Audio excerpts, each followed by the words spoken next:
Good morning, guys, and I dropped through that opening real quick because unfortunately I had yesterday's date up still. I tend to do that when I've got a lot of things going on. These little details with the YouTube channel are kind of last minute, get to it kind of things. So what we're going to be talking about, and I kind of want to break it down because we are going to talk about a little bit of meteorology, but mainly what we're going to be talking about is what should we be doing now, because that's the most important thing. Our window for preparations is beginning to close, so I'm just going to briefly touch on some meteorology, and then we're going to talk briefly about the models, and then we're going to talk about what we should be doing in South Florida, what we should be doing in the Keys, what we should be doing on the southwest coast of Florida, Tampa Bay area, the West Coast, the Big Bend, as well as the Panhandle. And I'll try to get to it quickly. And by the way, we're waiting on the 11 a.m. advisory. That is that's the 8 a.m. intermediate. Let me drop that off of there so that when the 11 a.m. comes in, it will get our attention right away, and we'll be able to get right to it. So it's just me kind of clearing out one of my files here, and that will drop off the screen, so then we'll know when the new advisory comes in. And by the way, when the new advisory comes in, it'll pop up right away here. So I know people like to click on the National Hurricane Center webpage, which unfortunately puts a lot of pressure on the servers and the webpage. They just get amazing demand on the NHC site whenever there's a hurricane situation like this. So briefly, let's talk about what's going on this morning. So Ian has not changed a whole lot since last night. And if you watched yesterday, I think it was during the afternoon, I don't think it was the morning, the afternoon, we talked about how it kind of it didn't have a real center point. It kind of had this elliptical or elongated low pressure area and a wind field that was near the ocean surface. And I said yesterday that usually this will limit the rapid intensification because it'll kind of like postpone or delay intensification. But then once it gets going, it's kind of almost like a fuse here. We're just waiting for that fuse to get to unfortunately, the stick of dynamite, which is all the warm water in the Northwest Caribbean. Also, there's a lot of warm water in the Gulf, very, very warm. So that's what we call ocean heat content, which means it's potential energy for the storm. We also have relatively low shear. There's a little bit of shear, and there's also a little bit of dry air that has kind of worked itself into Ian, which is, I think, also kind of helped hold back that intensification. What does this mean in the big picture? Probably not much at all. I mean, if you delay strengthening or intensification by 12 hours, 24 hours, it may make a difference for the Caymans. It may make a little difference for Cuba, but in the big picture, this slower intensification right now is not going to be a big player when it gets past Cuba and into the Gulf of Mexico. So let's kind of break this down. The hurricane hunters, by the way, are out there. We're tracking them. They're going to get an 11 a.m. fix or a fix here coming up real soon. They're just about ready to make that turn there. And I think that's one of the things that the Hurricane Center is also going to be waiting on. They want to get that next 11 a.m. Position there. So let's talk about two of the big models that have two big differences. This is the European. The European, as you can see, continues to go to the right. The European continues to show a pretty sharp turn after passing Cuba and up into central Florida. The European a few years ago did a very, very good job with tropical cyclones. They made some changes in the model, and the last 2 years the European didn't do quite as well. This year our hurricane season was delayed when we got started here, so we haven't had a lot of tests with a newer version of the European. That took effect last October. So from October through basically July practically, really there wasn't much to test how good is the newer version of the European doing. If it's doing well, this is not a good thing for the west coast of Florida here, because a lot of these are the center tracks. That doesn't include the whole storm, and a lot of those members take it towards the west coast. And there's two considerations here. A lot of the intensity forecasts as well are stronger towards in the central Gulf as opposed to the northern Gulf because of wind shear that's expected in the northern Gulf. So a system coming into Tampa, a landfall into Tampa or Sarasota or Cedar Key or any of the west coast of Florida all the way down to Fort Myers would likely be a stronger hurricane. So that's a consideration we're putting into our pot here. We're going to basically, all of us, we're going to make a pot of soup and we're going to talk about what's going to come out of it. We're just throwing these things in and making considerations here. So that's the European there.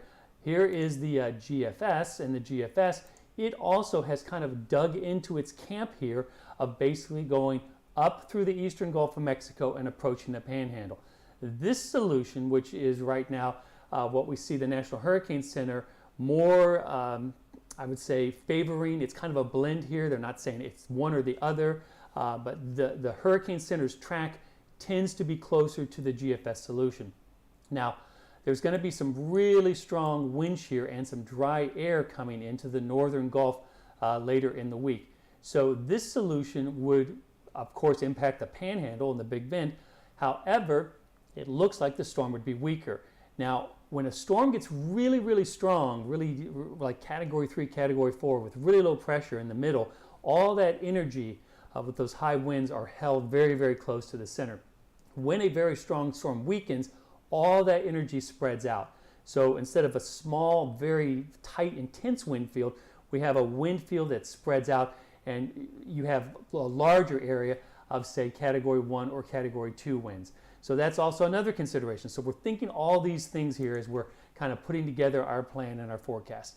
Now, I don't think there's going to be a lot of changes on the 11 a.m. advisory.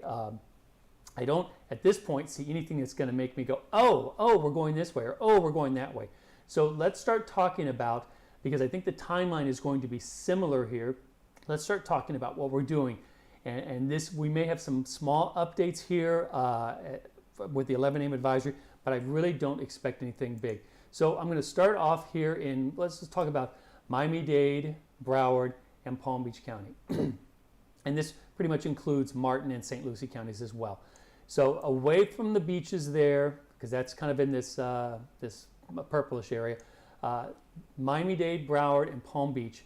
First off, the closest approach, the highest winds, the worst of the weather, is probably going to be Tuesday night into Wednesday. So what we're doing today is we're taking care of our yard items, things that could blow around. I mentioned yesterday the Columbio. If you've got one of those, take care of it. It's a swinging chair. Things that can blow around. Now, our winds probably won't get into hurricane force, and it's at hurricane force that's when we shutter. Okay, I never say if you feel more comfortable putting up shutters, it's not a big deal. It's not hard. Go ahead, do that. That is not a problem at all. But it does not look like this is going to be a shutter event for Miami-Dade, for Broward, and for Palm Beach. Also, St. Lucie and also Martin counties on up the coast does not look like a shutter event. Okay, so that's kind of our first consideration here. Could we have power outages? Yes. So with that in mind, we're going to make sure we have flashlights, batteries, and things like that. And if you have a generator, please, please, please have a working carbon monoxide detector, because we see too many fatalities from carbon monoxide poisoning with generators. Let's work our way down now. So basically from about, excuse me, the intracoastal here through Biscayne Bay on down into the middle and upper Keys. This area, the closest approach is going to be Tuesday and into Tuesday night. And the thing with the Keys is, of course, because we're on the water here, there's no friction to slow down the winds, so the winds probably are going to be a little bit higher. Do I think they're going to be sustained tropical storm force, which is 40 miles an hour sustained gusts, sometimes up to 60? I don't think so, but if we have more of a right shift here, if we're more towards that European model here, then it's more possible. So take care of your boats, take care of things that could blow around as well, and also be aware of the possibility of power outages, because we haven't had really a strong storm since Irma that got rid of a lot of the trees and stuff, so we've had a lot of new growth.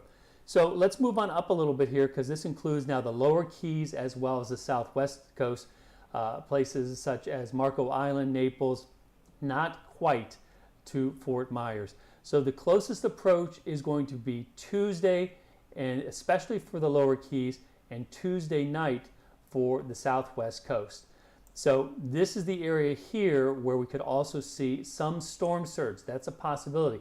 The closer the track of the storm eventually gets, the higher the surge. There also could be some storm surge in the lower Keys as well. We know it doesn't take much to cause some storm surge flooding in these areas. So with that in mind, we're going to be checking our hurricane kit and our hurricane plan Hurricane plan includes if you're in an evacuation zone and evacuation orders are given, you need to get out because we flee the water, we hide from the wind. Today we're also taking care of yard items in the lower Keys as well as the southwest coast, and we're preparing our home and our boats. Now the hurricane problem, we'll call it, is such a complicated thing because in our preparations we're doing two things. There's two separate things we're doing. We're preparing our homes to survive damage from wind and things blowing in the wind and things like that. We're also preparing ourselves more for after the storm. So the home preps are for during the storm. And here we go. So let's go ahead and get right to the advisory. It's just now coming in, and then we'll get back to our timeline there. So here it is. This is Tropical Storm Ian. This is 11 a.m. advisory, winds at 50 miles an hour. And I think my crawl, why did my crawl not fire here? It looks like it stopped, but that's okay because we'll talk about it anyway. In fact, you know what? I will let you read it here while I try to fix the crawl and see what's going on there with the new advisory.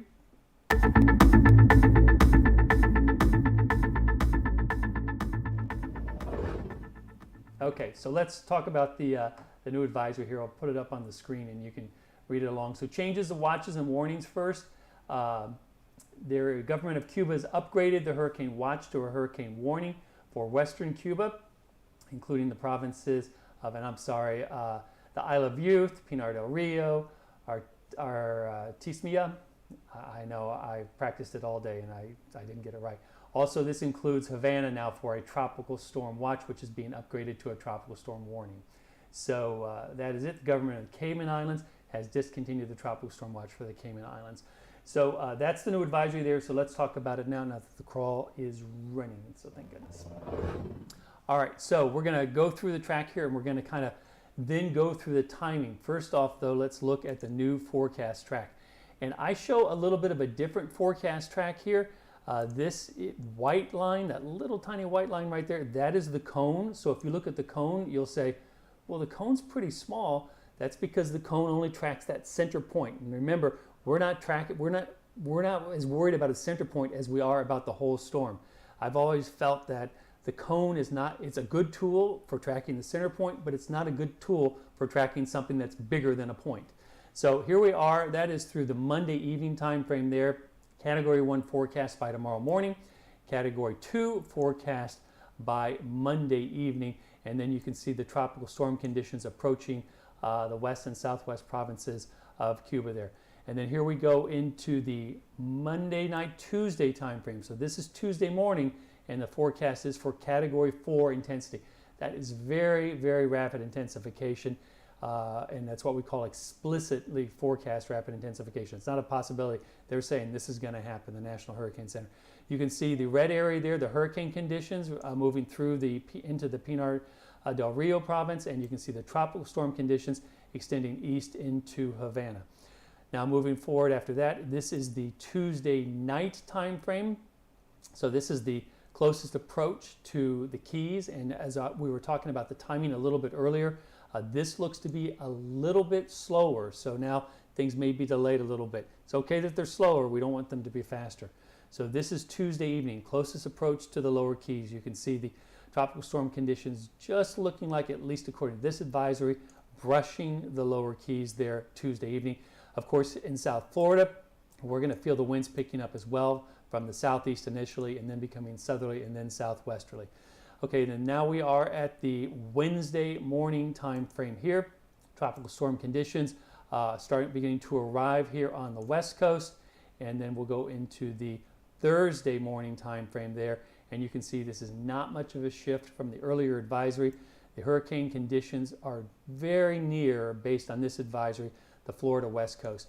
It would not take much of a shift, a track shift east at all, to bring the hurricane conditions into the west coast. And with this approach here, this is going to be a big storm surge event because of all the wind that is coming up along with Ian there, moving to the west coast, towards the west coast. Let's go forward one more timeline there. And you'll note here, the intensity is a 4, Category 4 Wednesday morning, Category 2 Thursday morning, and Category 1 Friday morning because of that wind shear we talked about in the northern Gulf Coast. You'll also notice here that the cone line is right there. It doesn't matter if you're in or out of the cone. It matters if you're in the tropical storm and hurricane conditions, and you can see here that Fort Myers and much of the southwest coast, even down to Naples, are in the tropical storm conditions based on that. All right, a quick look at the new watches and warnings there. They haven't updated yet. They will be updating. All right, let's talk about the specific timing here, because what we want to do is we want to have everything we're doing, and let me stop it here because it just ran away from me. Everything done in terms of our preps by the time tropical storm winds arrive, tropical storm conditions arrive. Could be squally and windy ahead of that, but we want to be off the roads and have everything done before the tropical storm conditions arrive. So what we're going to do now here is just break down that arrival of tropical storm conditions. You can see the timeline up there on the left, and you can see the arrival there in the yellow area, and that is within the middle of the graphic. So this is 6 p.m. Monday evening, and you can even see the outline of the cone there, and you can see how far the tropical storm conditions extend out of the cone. So we're going to go slowly here. So there's Havana.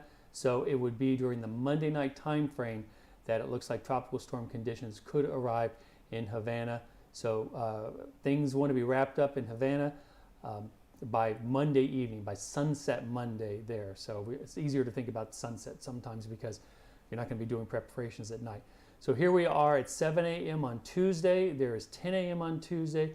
That's 1 p.m. on Tuesday, and you can see the tropical storm conditions closest approach to the lower Keys during the day on Tuesday. So my thinking would be, if you can, wrap up preparations Monday night by sunset in the lower Keys as well as South Florida, because Tuesday the weather's not going to be great. And then after that, it's on up the coast here, and then here we are Tuesday sunset. So there's Tuesday sunset. So as we get into the Wednesday time frame here, there is Tuesday night into Wednesday morning, and then there we are around sunrise Wednesday. So even though the weather will be going downhill ahead of time, the tropical storm conditions are expected to arrive by sunrise Wednesday morning along the Florida west coast, basically from about Fort Myers, maybe even Naples, all the way up to the Tampa Bay area.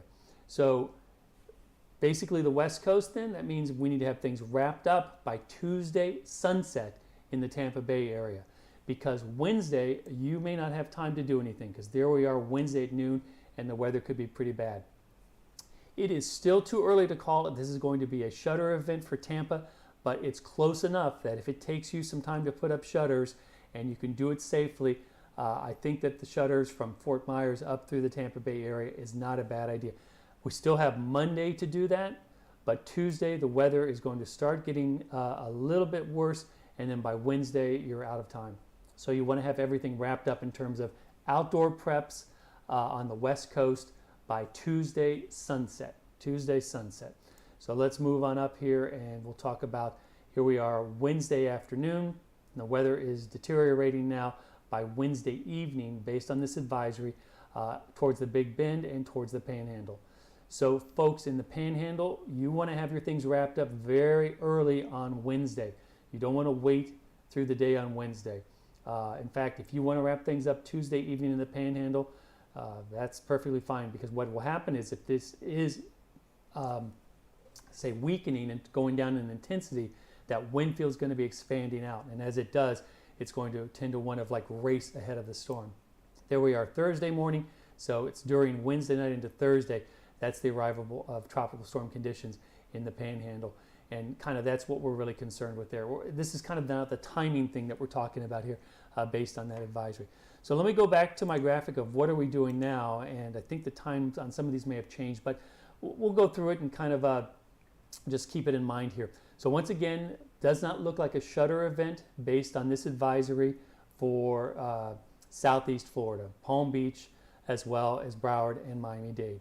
It does not look like a shutter event because of the expectation we put up shutters during hurricanes for the middle and upper Keys. That doesn't mean there's not going to be power outages and things like that. As I said a little while ago, we prepare our house for the wind for the event, and if we have to leave because of water, we leave because of water, and we prepare ourselves for after the event. Low water pressure, maybe boil water orders, no power, things like that. So it's kind of a two-tiered approach when we're thinking of preparations, but we do it all together. And then moving on up the coast here, so here we are. This is for, once again, the lower Keys, also the southwest coast, including Marco Island, Naples, but not quite to Fort Myers there. So once again, we're checking our hurricane plan and our kits, taking care of yard items, preparing our home and our boats, and shutters. We're considering it, and remember, it's the kind of thing where, especially on the southwest coast near Naples, if it's easy to do and it makes you feel more comfortable, there's nothing wrong with doing it. Don't get injured doing it. And when we go farther north here, I think this is more of a thing where, especially across the west coast here and even into central Florida, this is what I'm going to say about these two model solutions, because I know that people want to think, well, it's either going to be one or the other, right? It's either going to go to the Panhandle or it's going to go to the west coast, because if the European says it's going to the west coast, we need to expect that that's what we're going to prepare for. Or if the GFS says it's going to go to the Panhandle, then that's what we need to prepare for. The problem here is that if the European is right, it's going to be very, very bad for the west coast of Florida. And I don't think folks on the west coast and in central Florida want to risk taking that chance that the European might not be right, because the chances of being wrong, the implications of being wrong and not preparing for this, they're enormous, because you're potentially dealing with a major hurricane as opposed to a close call. And trust me, it's always better to say that was close. And I know the mentality on the west coast of Florida is this is another one that's not going to come here, because a lot don't. But the risk that you're taking by not preparing and then dealing with a major hurricane is so high that it almost kind of has to persuade you, don't take that chance. I know I'm kind of going long here, and then we'll talk about everything else. But I always say, what's your risk tolerance? Because if you're going to the beach and there's a 20% chance for showers, you're probably going to go to the beach. If there's a 40% chance for showers, you're probably going to go to the beach. If there's a 60% chance for showers, you're probably going to go to the beach. If there's an 80%, maybe not. 60, 80, not, probably not. If there is a 10% chance that your home could be severely damaged by a hurricane, are you going to respond? Are you going to do it? Prepare? A lot of folks are like, that's kind of at the line there. If there's a 20% chance of your home being damaged by a hurricane and being without power for possibly weeks, are you going to prepare? And at that point, at that threshold of about 20 to 30%, most people start saying, yeah, I'm going to prepare. And so the hurricane chances in the west coast of Florida, even though they're not terribly high now, they're high enough because of the intensity or the magnitude of the event that could happen, that I just recommend that folks on the west coast prepare. So let's talk about this. The closest approach is Wednesday once again. So I think that timing is going to work. That means we want to have things done, as I said, probably by Monday night, because the weather could start going downhill on Tuesday. So let's talk about then our preps here. So today, checking our hurricane kit and our plan, taking care of yard items today, taking care of your boats and your home today. If it's a long ordeal to put up shutters, then and it's not too much trouble, then I would say start doing that today, tomorrow. Tomorrow's the day for that. Today, if it takes a long time, tomorrow is really going to be kind of the call on the shutters and possible evacuations. Remember, we evacuate from the water, so that's the storm surge zones, and we don't have to go very far. We just have to get out of the storm surge zone into a good sturdy place. And then Tuesday, that's our final preps and our ready to shelter. And when I say shelter, I mean to not go out anymore. So that's kind of the timeline there. Then going into the Big Bend area and the north, the Panhandle area, this is our timeline here. So the closest approach here looks like it's Thursday. So the weather goes downhill before that. So today, checking our hurricane kit and our plan, taking care of yard items. Tomorrow, preparing home and boats.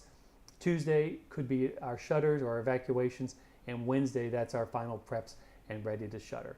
So, or shelter rather, stay in place. A lot of folks saying, what about Tallahassee? So this is a really tricky call. What about your folks, your students in Tallahassee? Tallahassee obviously is threatened, and as we've seen from like Hermine back in 2016, it doesn't take a tremendously strong storm to cause power outages that last for a while. So my feeling is, if you feel better taking your kids from Tallahassee, then probably that's not a bad. You have to do what's right for you, what makes you feel best. And I think the timeline on that would be get that done Tuesday, because what you don't want to run into, and let me go back to our timing here, our timing graphic. What you don't want to run into is, so there is Thursday where the weather starts going downhill in the Panhandle, right? Wednesday night. So, and here is our Tuesday time frame. There's the storm on Tuesday evening. What you don't want to run into if you go up to get your kids, or your kids are coming down, is running into what's going on with people that are preparing in the Tampa Bay area and along the West Coast, and any type of evacuation, or folks that are moving inland. So that's why I'm kind of thinking that if you want to get your kids, go up there and get them Monday or Tuesday. I wouldn't wait till Wednesday. That's based on that. So that's kind of the big summary here. Fins, yes, fins are all the way up to date. So I won't be doing a 4:30 update because of the fins, but I will do a 10:30 p.m. update this evening. We'll go over everything once again and cover everything there. Let me scroll back up here for those of you who feel like you've got enough. Thanks for joining me and joining us. And for those who haven't and want more, stick around. So let's go back to the questions here. I think I've answered some of these. Can you advise the East Treasure Coast area should put up shutters? Right now, it does not look like a shutter event for the East Coast, the Treasure Coast area. Let's see, GFS versus the Euro battle. I know, it's so typical, right? And the problem is because it's such a big event. If the Euro's right, we have to at least consider or prepare for a Euro solution and hope for a GFS solution, depending on the West Coast. It did shift slightly east from yesterday, but the thing is that at this point, little shifts in the track aren't going to make a big difference for our in terms of our planning, what we're doing to get ready and stuff like that. We would need a huge shift, and I don't see that happening for our planning. Now, when we get into the nitty-gritty, when we're talking about the sheltering in place and things like that, that's when we're kind of getting down to like the 12 to 24 hour thing. The warnings are up, and we're tracking where is the core, and where is the core going, and where is the worst of it going to go. And I'll promise you I'll be here with you on the West Coast. Wherever the center goes, we will track it and give updates as we go. So let's see, 3 to 6 inches of rain in South Florida. That's right. So, and I did have a graphic, and maybe I can pop it up here and show you what the rainfall forecast. Yeah, I do have it. So this is what we call the Weather Prediction Center, WPC, put out, and it's kind of their earliest rainfall forecast here. And let me make sure I push the right button here so I don't set off a bunch of alarms. I don't want that. I want that. That's the graphic I want. So that orange area there, that is the 6 to 10 inch amount. The yellow area there, which covers much of the Keys and parts of Miami-Dade, that is the 4 to 6 inch amount. And then the dark green area there that goes all the way up to Tampa Bay, that's the 2 to 4 inch amount. Now this is only through Wednesday morning, so we could see heavier rainfall amounts after the Wednesday time frame, but this is only through Wednesday morning. So could be some flooding. Prepare for the possibility of some flooding. I think power outages are the thing that just about everybody in Florida should prepare for, with flashlights and possibly generators. So let's see what else here. Let me not skip along too much. Feels like the track is going to change. Okay, we see it didn't change a whole lot. Maybe a slight shift. Yep, that's right. Slight track, 3 to 6 inches of rain. Right. So how am I planning for the game? So it'll be at 10:30 tonight. I won't be doing the 4:30, and I can't bring all my computers with me to the Dolphins game. So, right. So one comment here is the GFS doesn't make sense. It would drive it right into the cold front. So that's why the Hurricane Center is weakening it so quickly as it gets to the north there. And that's why some of the models actually almost wipe it out. The HMON model, which did very well with intensity last year, is really just crushing it near the Panhandle. Future adjustments to the, thanks for throwing it in there. Let's see the future adjustments. let me get back there. Yeah, future adjustments to this point of the forecast will likely be required. So, right. Tough position for NHC, exactly. And I showed the Euro solution, which kind of comes into the west coast of Florida. We talked about southeast Florida there. Eastern track of the cone plays out. The weather in Miami is affected. So, like I said, the cone, the cone is something that tracks where the center is supposed to be. And let me go back to that graphic there, and we'll talk about the cone. So you can see the outline of the cone there, and the cone is in white, and the cone is very, very far away from the lower Keys. But the tropical storm winds are extending into the lower Keys. The cone is pretty far away from Fort Myers as of Wednesday at 8 a.m. But the tropical storm conditions and the storm extends outside of the cone because the cone only tracks where the center is expected to be. So if it shifts to the right, the cone will shift to the right. You may still not be in the cone, but all of the bad weather, that yellow area there of the tropical storm conditions, it also shifts to the right. If it does shift more to the right, then our winds are going to be stronger here in southeast Florida. There may be a little more impacts to the lower Keys, but I think that the impacts will grow substantially if the track shifts more to the right, from Naples northward through the Big Bend. So once again, even though it's still off here a bit to the east, it's something because the risk of if the track does come east, the implications are so high that preparations really, really, I think, need to be done in the Tampa Bay area. And Orlando's not out of this either. So if it shifts to the east, it could be a big population impactor. All right, so let's see a few more things here. Fort Lauderdale, as we talked about the top. So, and this is a good point about specifics. So we're still too early to talk about actual communities, like point by point by point. I know I'm mentioning coastal communities on the West Coast. In Broward and Miami-Dade, I think our tropical conditions, as well as Palm Beach, is going to be the same. It's going to be windy. We're going to see rain, squalls, could even be a few tornado warnings. That's possible here on the east side and on the northeast side. And because of that, I think it's more of a power outage kind of thing as opposed to a shutter event for Palm Beach, Miami-Dade, and for Broward. Let's see. So yeah, we could see tropical storm wind gusts, but we see tropical storm wind gusts here in southeast Florida in summer thunderstorms, and sometimes we have power outages as well. Let's see what else people are saying.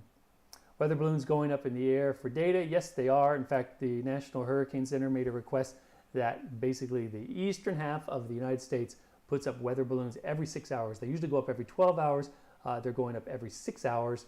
And on that 6-hourly interval there, it basically saturates the models every time they're run with more data to hopefully make better decisions. Now that happened starting last night, and the G4, the high altitude NOAA plane, was out there dropping what we call dropsondes all around the storm environment. But what did it do to the models? Surprisingly, they didn't change. The European still comes northeast. GFS still goes to the north. So that was kind of a head scratcher this morning. We were really hoping that with the models getting more data, then the models would kind of come more together, and they haven't. Let's see. Other folks saying the power grid in Miami-Dade and Broward. So, I don't think it's going to be like an Irma situation where we almost all lose power. I think it's going to be sporadic power outages. But if you're the person who loses power because for some reason a large ficus managed to catch the feeder line on your street, then you might be without power for a day or two. And remember, the resources here for South Florida, and the resources, I'm sure they're coming in from all parts of the country now, headed towards Florida to pre-stage and pre-position to go in right after the storm has passed to take care of things. The resources are stressed, and this is kind of that whole thing where you need to kind of plan to be on your own a little bit.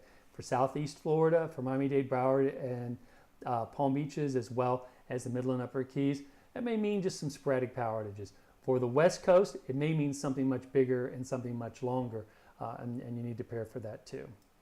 So let's see, what else did a few folks say here? There's a shift to the right, time. Yeah, so that's kind of the big thing about this. Could it shift to the right? Could the European begin to verify more? And the thing is, we don't really know, we won't really know until the center is probably right there. All right, that is Tuesday morning. If it is a little bit farther east, like the European shows right there Tuesday morning, and continues the turn, then it's coming onto the west coast of Florida, right? If it is a little bit farther west, like the GFS solution was, right at the tip of western Cuba there Tuesday morning, then maybe the GFS solution will be better. Maybe those are signs that we'll watch for, maybe they're not. The thing is that's Tuesday morning. The window to prepare, then all of a sudden, if you're going to start preparing Tuesday morning because it's coming east, you may have one day. And for most folks, I know one day is not enough. You can't rush preparations in a day. And guess what? Everybody else has already been preparing, so now you're kind of behind the curve. For the folks in West Florida, if I was still living there, I was there 23 years ago. If I was still living there, I would be preparing full blast, preparing on the West Coast.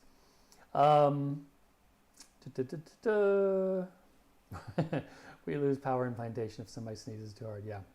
So it's different for everybody, right? And so we have to look out for ourselves. So I think that's going to do it. Hopefully everybody got some good information there and some usable information. I try to make my videos different than the pure meteorology videos.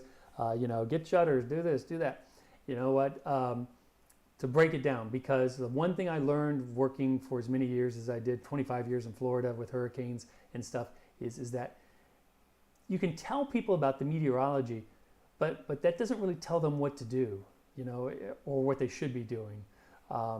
Telling people what they should be doing at this point in time, I think that's much more beneficial. That's why I try to make my videos a little more unique there. So let me wrap up here and let me do this finally, which is, I forgot to do this yesterday. Oh my gosh, I can't believe I forgot to do this.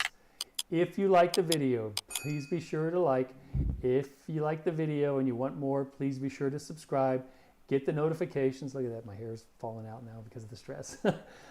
If you like the video enough that you want to be notified when I do another live video, click the notifications button.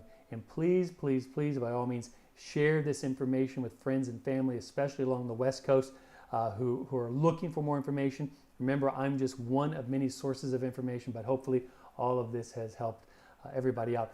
And once again, tonight at 10:30, we'll do this once again, waiting for the 11 p.m. advisory. So until then, we'll see you then.